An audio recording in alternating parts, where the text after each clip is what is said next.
Hey,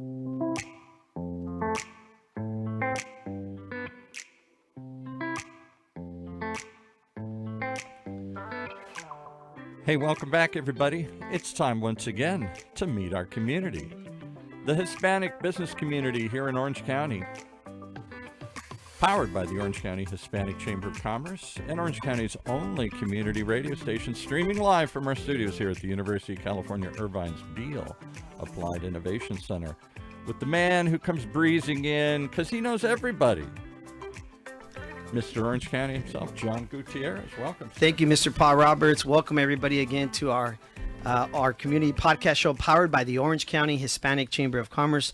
I'm your host, Senior Vice President John Gutierrez. Thank you all for tuning in again. We have another two special guests with us.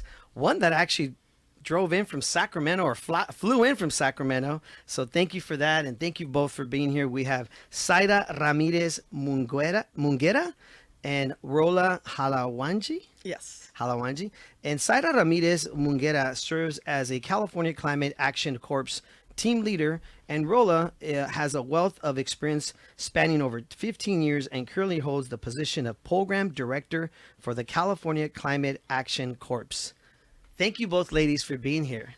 Thank you so much for having us. This is super exciting. And let's get Saira to lean in a little more. Just She's little leaning bit. right There out you of the go. camera. There There you she is. Hey, there you go. Both of you in. We don't just want a to little lose bit. you ladies. We got to get. I know we're doing camera. We're doing sound. We got everything here tonight. Yes, and we're going to get into some great topics here on how we're combating climate change, right? That's right. There's a lot going on as far as organizations just being involved in what all you're doing. I think this is some great information. I was just sharing with them that this is information I would love to share with my son, who's in high school, going in to be a senior, getting ready to go to college. I know we have our youth chamber that's part of us. This is great information for these young people to learn what is going on in not only our state. From what I understand, it's going to be rolled out to many states. So we'll get into all of that, right? Again, California Climate Action Corps is what we'll be talking about. But before that, we want our listeners to get to know a little bit about you both. If you don't mind sharing a little bit about yourself and how you ended up in this industry, because I think that's important that we share with our listeners. Yeah, Rola, you wanna start? absolutely. Take it away, I'll start. Quick correction. We say Yes. core. Okay. Because corpse sounds like a corpse. Oh, so okay. I know that's a common. I was going to point that out. So but I we say figured- core, Yeah, action core. core. Mhm. Like Okay. the Earth So- core. Yeah, Oh, yeah. Okay. So the P and the S is like It's silent. silent. Okay. Yeah. Thank you so much. No, I'm sorry. I didn't mean to. No, put and you that's on the good. spot, That's but- good because then we want to make sure everybody understands the name of it and how it's Right. pronounced. So Right. awesome. Although if we don't fix it, we're all going to be a corpse. I think that's the problem. Well, yeah. If we don't combat climate change, that's eminent. Here you go, Paul. That's a good one. Yeah. Good one. So Yeah. Rola, tell us a little bit about yourself and Sure. how did you end up in this industry? All right. How far do I go back? I think in a nutshell, I'm an immigrant. I came here 24 years ago. I wanted to get a higher education, and where I come from, I could have opportunities, but not the opportunities that you would have coming to the States. And I've always been intrigued by opportunities that would come from education. And what started as something that I wanted to do for myself, translated into a life passion. I view myself as someone who wants to be a catalyst in other folks' lives. And so I stumbled into the workforce development world. And workforce development is so wide, but essentially it's preparing folks, doesn't matter which walk of life they come from, but to put them on a path or on a journey that will lead to access and many more opportunities. So again, like I stumbled into this role and started at Long Beach City College, working on at that time a transportation and logistics grant and preparing people to access occupations within the logistics sector. And realized really quickly that our environment was a pressing matter, and so shifted my focus to all kinds of career preparations in the environmental and sustainability sector. So this is where I really, really found my passion, combining, you know, the wanting to help other people find their way, and also doing something about the climate crisis. It's on everybody's mind, especially our young folks. And yeah, fast forward, I joined the California Climate Action Corps back in April 2021. This program started out as a pilot back then. And I'm just so humbled and grateful to see how big it's grown, and also being inspired by our fellows and the work that they do every day. And we'll get into all that because I hear there's over 300 fellows, right? Yes. That are boots in the ground. And we'll get into all of that and the program itself. Saira, would you like to share a little bit about yourself? Of course. Well, Rola, I would just want to say that that's exactly like what you said. It's exactly what you're doing. I've been always inspired by you since, I met you during my first service term. I'm an immigrant too. And where are you both from, if you don't mind me asking? I'm from Jalisco, Mexico. Okay. Yeah. And Tunisia, north of Africa. Okay, Yeah. nice. Okay, that's good to know. Where it all starts, right? Your families, like you said, the migration, the drive, because I think a lot of that has to do with maybe our compassion and our caring of certain topics that we're involved in, right? Definitely. So Jalisco, Yeah, that's where my Jalisco. dad's from. Go ahead. Nice. Yes. But yeah, I was born there, raised in East LA, Boyle Heights. Found my passion for writing very early on, growing up in a gang-infested community. That was kind of my way of just processing everything around me. Not to interrupt you, yeah. but that is still going on in East LA, huh? I don't know to what extent, Wow. because there has been, like we mentioned, a lot of what did we gentrification? Yeah. Yes. How Oh, can I wow. forget that term? Yes. But I grew up in that environment. Writing became my outlet, and it led to me pursuing my BFA at Chapman University in creative writing. Nice. And right after that, I knew that I still wanted to be part of a community right after college. And that's when I found the chamber, the California Hispanic Chamber, and their CAPS Yes. program. Became really involved through that program, learned a lot about the economy, small business, and found my passion in helping small businesses, specifically with the digital media space, campaigns, and started my small business because of the chamber. They supported me with the grant to start that off and kick it off the ground. Started working with the Latino Food Industry Association, and managing a lot of their campaigns as well, and administration. And that's kind of when I knew that I wanted to use my writing for something else, for something bigger. And I started doing my research around just agriculture, the food industry, and I found California Climate Action Corps on Instagram, actually. And I saw it as a great opportunity to just learn more about the environment. And that's really how I got started. Just followed my curiosity, my intuition. But importantly, I think this memory from Mexico, from Jalisco, where I would flower the garden and feed the birds with my grandparents. And that moment just kept replaying for so long because I felt so loved and I felt so just cared for, but also it taught me to care for my environment as well.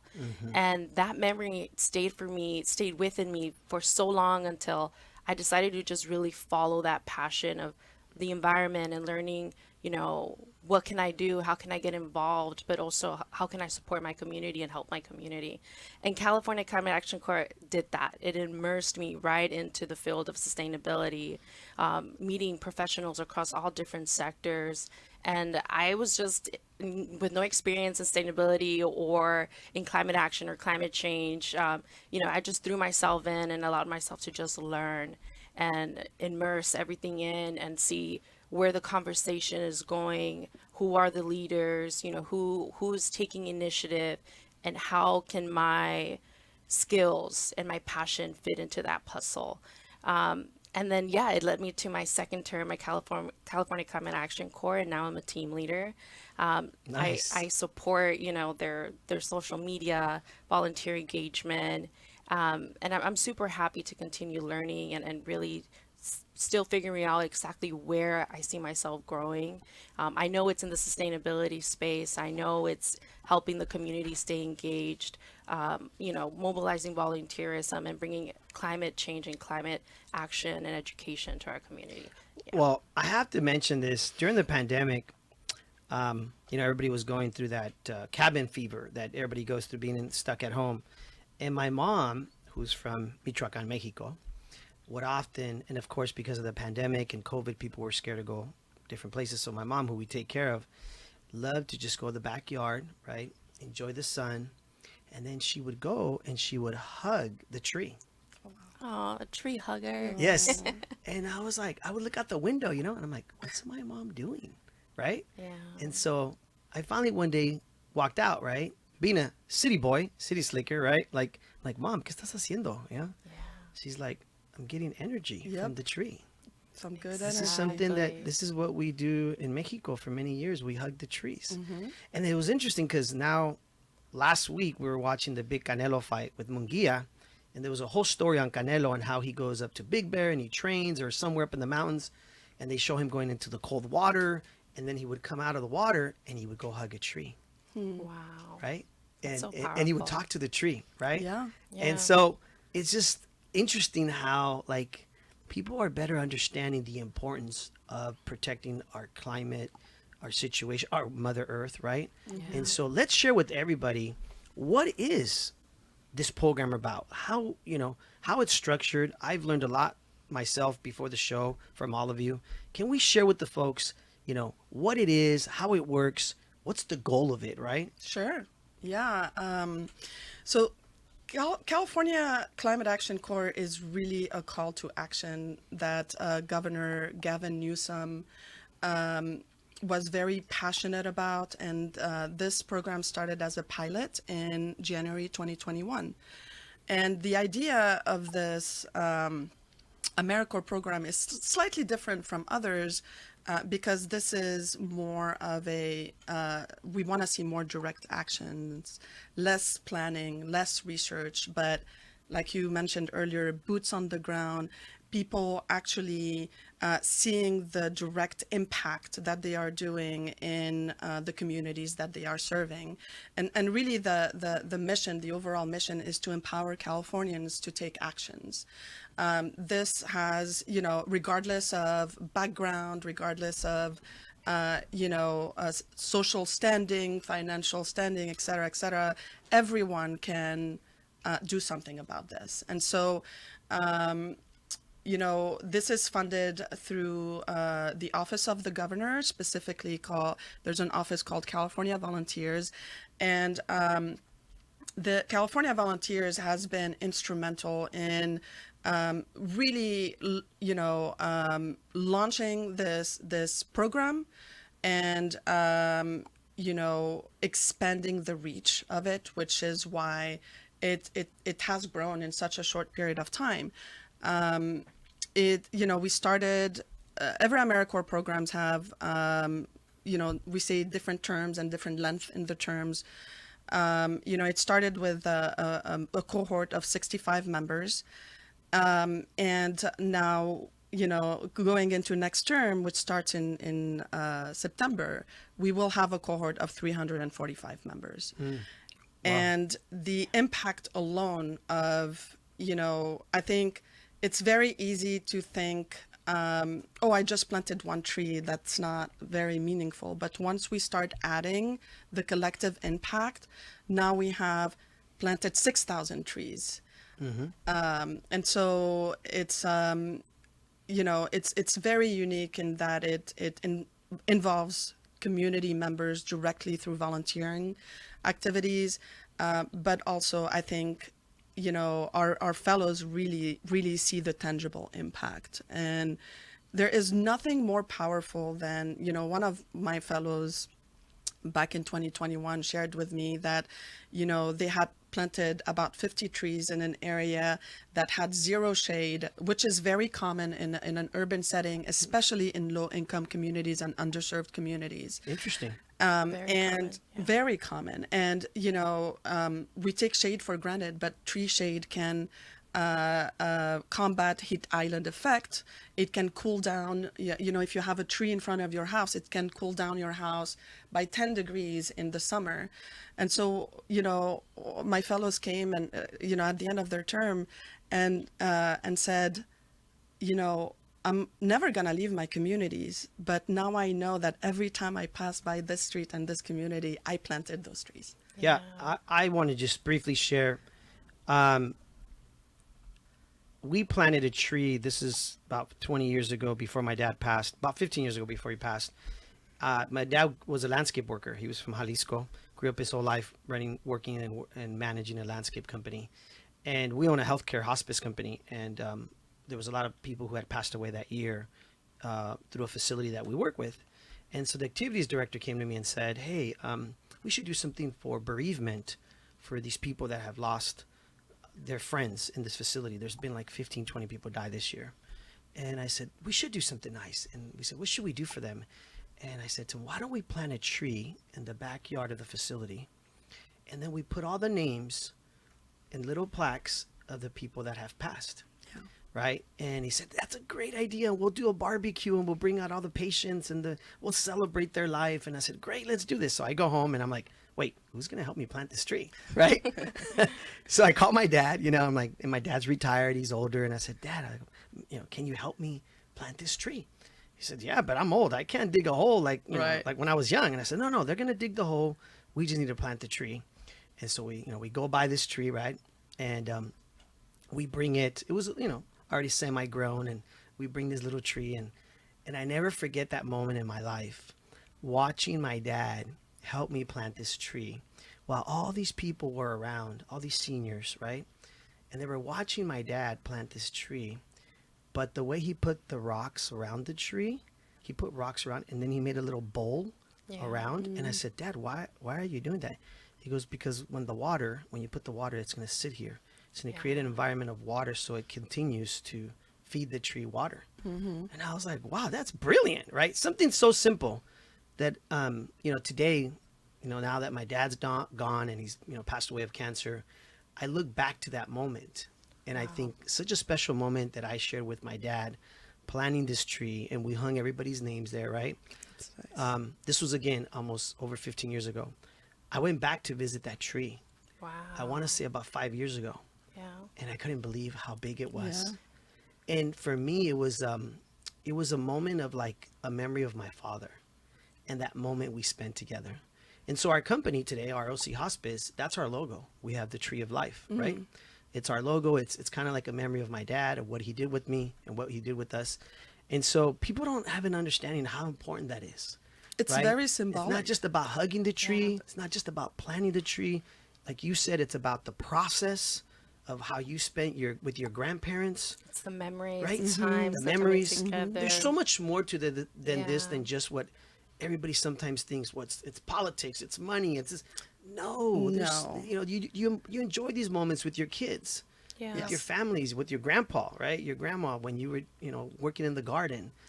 It's soothing to work the earth and to actually feel the earth, like on the your, health benefits as well, on your are hands, endless. on your feet, like seeing seeing that, like a little seed that you plant sprout. Yes.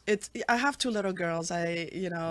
Magdalene and Sophia, 7 and 5. Shout out to them. Yeah, shout out to my little girl. The awe that they have, and we lose that as we grow older. Like the awe that we have in putting that seed and seeing that seed sprout and grow and all that stuff. They're like, to them that means the world to, and we lose that along the way.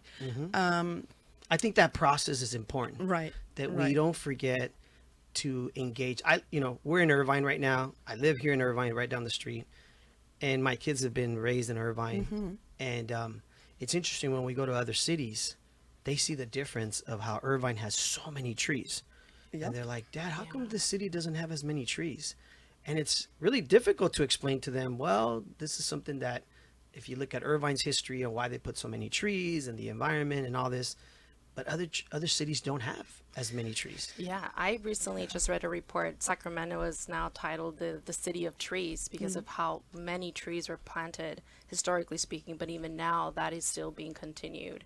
And for me, I think that's also very important and why I'm still pursuing my master's in getting, my degree in climate and society because of the lack of urban greening in specifically low-income communities. I grew up in Pomona as well, and my mom is also a cancer survivor. And growing up, along these trails of trains, but also these huge, trucks that are just, releasing all this, pollution, and not being able to take my mom on walks, without her, being worried about her health or just the commotion, when there's already so much going on, it broke my heart. And that's, where I would take the initiative to take her to a different city to just take her for a walk so she could be able to relax, so she could be able to process her feelings, because, cancer is unfortunately just growing, and it's so unfortunate that so many people are having to deal with it. But I was very grateful that I had the opportunity to take my mom into a different city, but not everybody could do that. So how can we continue to create our cities more green, healthy, and I think that's why I'm still pursuing that, because I want to be part of the solution. I want to be able to advocate for my communities and say, this is how they're being impacted. This is how their life quality is being impacted. And when their every day-to-day life is being impacted, how do we expect them to show up, to do the best they can do, to grow, to learn, to grow economically, to prosper, to create healthier children, families. It's vicious cycle that sometimes, because our families are so stuck in what we call survival. Yeah. Yeah. They don't realize that all these little things impact us so much. And because of California Climate Action Corps, I was exposed to all of these things and learned how, all of this has impacted me, and me being able to sit down and reflect and just see the picture of like, wow, it makes sense why I wasn't able to sleep at night and went to high school sleep deprived because of all the train and all the noise. I would wake up to the trembling and I would have to sleep during lunch, Interesting. and still try to wake up and, go to tutoring a little bit, catch up. And, it was an adrenaline, it was survival mode for me because I knew how important my education was, but I was, still sleep deprived because of my environment. So it's an ugly battle, and I think our communities deserve so much more from early on. I got to tell you, this young lady is impressive. Right? Yeah. She's a future leader, and Your this mom is, must be very proud of you, your parents. Thank yeah. you. Very impressive to hear someone your age, right? I mean, she mentioned advocate, right? And in that, I want to ask the question, how do more young leaders like yourself get involved? Get involved with California Climate Action Corps. Please, That's yes. that's one of so many climate related programs. There are other AmeriCorps programs in the state. There's Sustainability Service Corps, there's Civic Sparks, there are so many other opportunities to have folks I love what you said, Saira, because I think you got a chance to also reflect back on, the environment and the circumstances you were brought up, and now are connecting the dots. And the other part I love it just like gives me goosebumps is hearing, Saira and other fellows saying, I want to be part of the solution. I want to be able to do something to better, the conditions of my community or the conditions of the people I represent. And this is why this program exists. This program exists because, the voices of our fellows, like it is actually, I always get goosebumps, like it is my mission. It is, and by the way, we have an incredible team.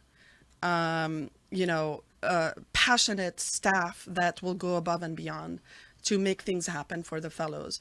And I can tell you that everyone on the team, their mission is to elevate those voices, It is really to elevate her Yeah. voice. And every fellow who has experienced what it means to live in an environment that will put sticks in your wheels. Yeah. And despite that, you're here and, and you're ready to do something about it. Well, as the Hispanic Chamber of Commerce, and of course being involved with the state chamber, that's part of us, that we're part of, right? I know Fidel wanted me to ask this question because I think it's so important. And shout out to Fidel, who's one of our longtime members, board members. He said we need to get more Latinos involved in these jobs and in this space, right? Yeah. How do we do that? What do you all suggest? I mean, I think that's important, right? That in our communities, in our Hispanic communities, those that are listening, that are watching, understand how important they get involved too, right? Yeah. Because we need to continue that education. Yeah, I think for me, the key source has always been look at what's around you and the free resources that are already there.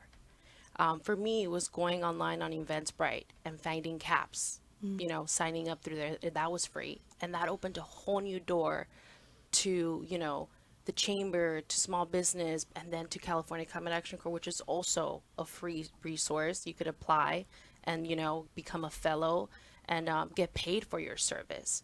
And there, you just open yourself to learning and connecting with others. And the doors would just open on their own when you put your effort, you put your best foot forward, you're willing to learn from others, talk to others, and everything will start connecting. And then just really following that curiosity and that intuition that tells you, oh, this is interesting, or this sounds fun. I want to learn more. How can I learn more? Who can I contact? Who can I ask? And you just start connecting the dots. And I think the most important part is just really being kind and patient with yourself, and really just accepting that finding your career, finding your passion.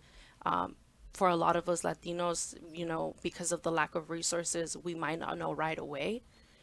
We don't have the immediate exposure to all these careers, and, you know, representation is important. You know, in order for us to believe that we can be into these places, we do need to see it, but sometimes we don't.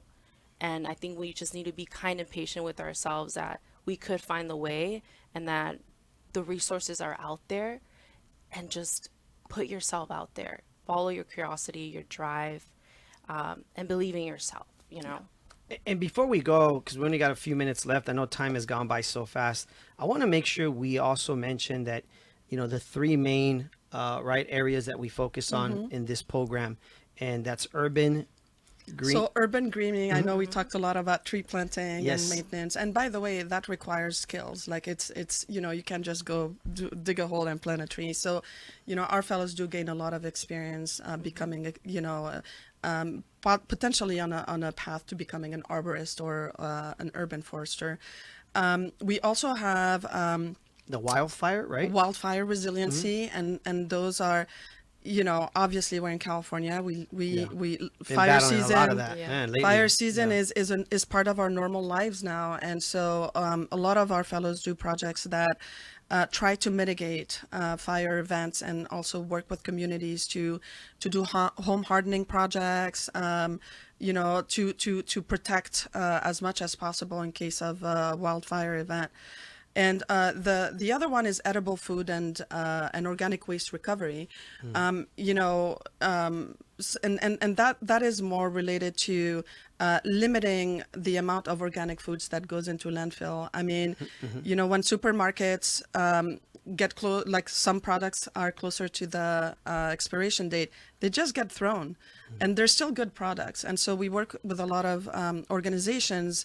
You know, we have close to 90 partners up and down the state, and some of those partners recover that food and redistribute to, you know, Yeah. families that need it. Well, I was just mentioning before the show to Saira that very proud of you. You're actually getting an award, a scholarship, Yeah. at our youth chamber banquet next Yes. week. Which, by the way, one of our main sponsors of that event is our friend Saira Ramirez from Kroger, Ralph's Food for Less. Nice. And Amazing, we were just yeah. at their corporation in Compton, and they actually do exactly what you're talking about. They bring all this food that's about to expire back to their facility there, and they have this whole system that they gave us a tour about how they create energy from that food that would have gone wasted, right?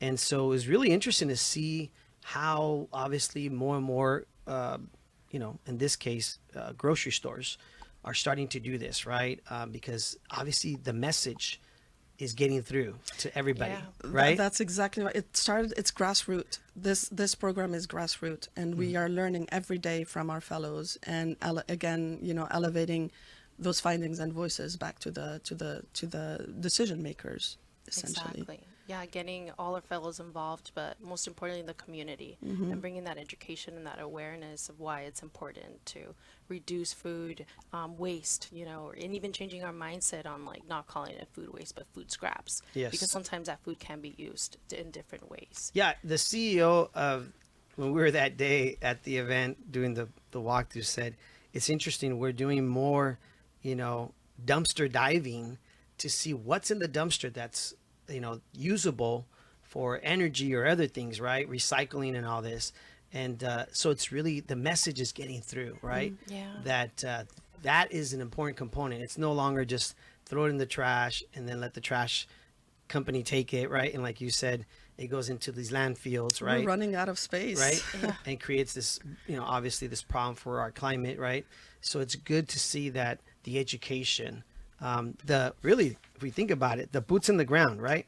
Over 300 fellows, right? That are out there, and over, you said 100 nonprofit organizations. Yeah, right? we have 90 nonprofit organizations, and this program wouldn't be possible without our partners. Obviously, like they are the ones that host our fellows and direct their projects, their day-to-day projects. And I tell our partners, you're in the trenches. Yes. You're in the trenches, and this program exists so we can provide the very much support needed, especially for small nonprofits that don't really have the capacity, but also prepare our future leaders, which are our fellows, to take the baton and continue on in finding solutions. Yeah. Paul, you had a question? I know you were raising your hand over there. Just a comment. I, like you, am so impressed with these folks, particularly this young lady who is so articulate. And what struck me most is the story of trees. John told a couple, hugging trees, watching his father plant a tree, the importance of a tree in the community to shield you from noise, absorb pollution, all these things. We never tell the story of trees. Yeah. The importance of trees in our life. Not just you think, okay, it'd be nice to have some shade. This is a critical component in communities. I guess I'm just taken aback. Well, and I think it's important that we continue this conversation. Obviously, the show's only 30 minutes, and we're getting to the end of it. But, where can people go out and find you all? What's the website? How can they reach you? If you can share that with our listeners. What is it? Is there an Instagram, or what do you guys prefer? Yeah, we do have an Instagram, California CA Climate Action Corps. And we also have a website. Okay. So it's CA Climate Action Corps, all one word, and Corps CORPS. But it's said core, okay? Yeah. But it's spelled PS. .org. CA Climate Action Corps.org. And I think it's important we share that information because, like I said earlier in the show, I want people like my son who's going into his high school senior year and eventually into college. I really want him to learn what these programs are and what they're about, right? Yeah. And that we continue that education. Yes, I would also highly suggest once they visit our social media or Instagram specifically, go to our link tree, and there you'll find our Golden Volunteer portal. And that's where you'll be able to go and see all the events that are being hosted for community members to volunteer and attend. And they vary from urban greening, wildfire resilience, and the food recovery. And this is a great space to meet local members, to get to know what are the issues. So a whole community there, right? Whole community there. So highly, highly encourage everybody. I think to that's attend. important, right? Like as a father, I would love my son to get involved in those communities and volunteer. And I've always said to him, look, son, at least in my generation, back in the 90s, that was one of the things my mentors always said, volunteer, volunteer, volunteer. Yes. And you'll see one day a job will come out of that. And when you're volunteering, that's when people get to see you be you, right? Help out for free. And eventually they're like, you know what? We're growing and we need somebody over here. Would you be interested in this job over here, right? Yeah. Right. And that's what I tell my son. I'm like, that's the best way you're going to find what you love and what, And you're most likely going to find great people too. Right. Exactly. And on top of that, you'll walk away with a great resume and something to add on your resume as a high school student, volunteer hours, which looks great. But I think the most important part is finding a community and finding good people, good friends, and being part of the conversation. Yes, Mr. Paul Roberts. Just giving you the wrap up. Oh, he's telling Giving me you the line. wrap it up.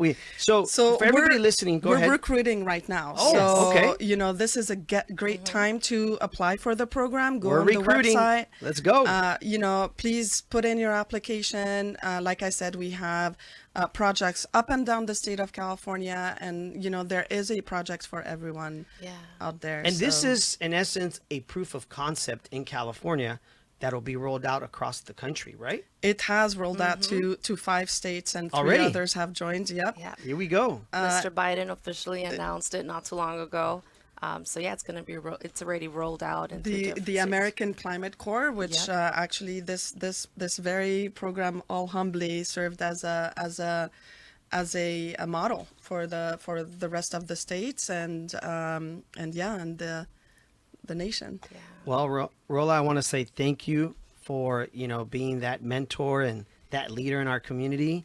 And to Saira, I want to say congratulations Thank you. on your scholarship that Yeah. hopefully we're going to see you next week, right? Yes, I just want to give a big, huge shout out and thank you to the OC Youth Chamber because the scholarship is going to fund my MA at Columbia, and I'm moving to New York. And Columbia it's a huge University. thing, so- Oh, yes, Columbia. Columbia University. Wow, so congratulations. Thank you, and thank you once again. Yeah. Well, I'm sorry, I have to say the show must end.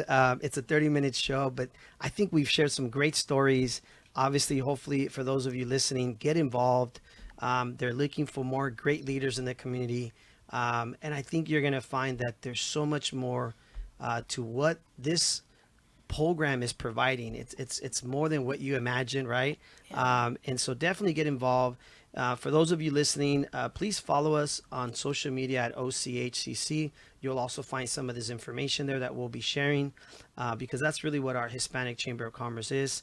And so, ladies, thank you so much for being here. Please continue to do all the good work you're doing. And we'll hopefully see you down the way and anything else that we can help support you in. Thank you. Thank you. All right, Mr. Paul Roberts, take it away, sir.